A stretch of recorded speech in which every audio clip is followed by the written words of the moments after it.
This is the Frazee update for March 2011.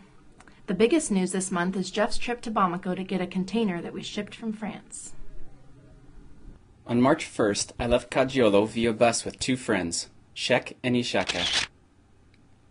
It was an uneventful 8-hour bus ride with a short stop for lunch. Shek had fish, and Ishaka and I had meat sandwiches and fried bananas. While we were in Bamako, we traveled around by taxi.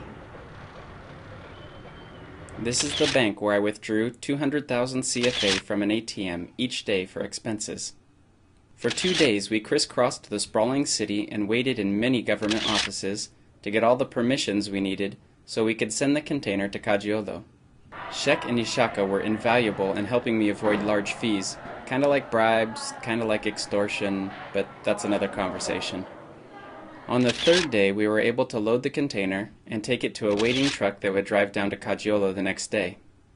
I was so glad to have these brothers in Christ with me. I loved building our relationship through these many tasks. Each day we would crash exhausted at this little restaurant halfway through the day before we would continue our work. I also picked up stuff for Heidi that you can't buy in Kajiolo. Most notably, chocolate, cheese, and toilet paper, in order of importance. And I picked up an MP3 player and a charger so a friend could listen to the Bible in Bambara. Is that the mark of quality or what? Early the next day we headed back to Kajiolo. Heidi, who had been suffering alone with 5 kids and no electricity since I left, thought it unfair that I came back on the day we got 5 packages from friends, the electricity came back on, and we had our first rainstorm. That same night, at about 11 p.m., I got a call that the container was already in Kajiolo. I had it safely delivered to our carport by 1 a.m. I want to say a huge thank you to Pierre-Yves, who helped me build this monstrosity. Everything inside made it in perfect condition.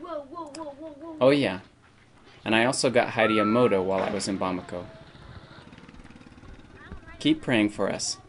Daily life continues, and while we're a little more settled now that our container has arrived, we have 1,000 choices to make about how we're going to best reach our goal of having disciples of Jesus Christ in all the people groups of Mali.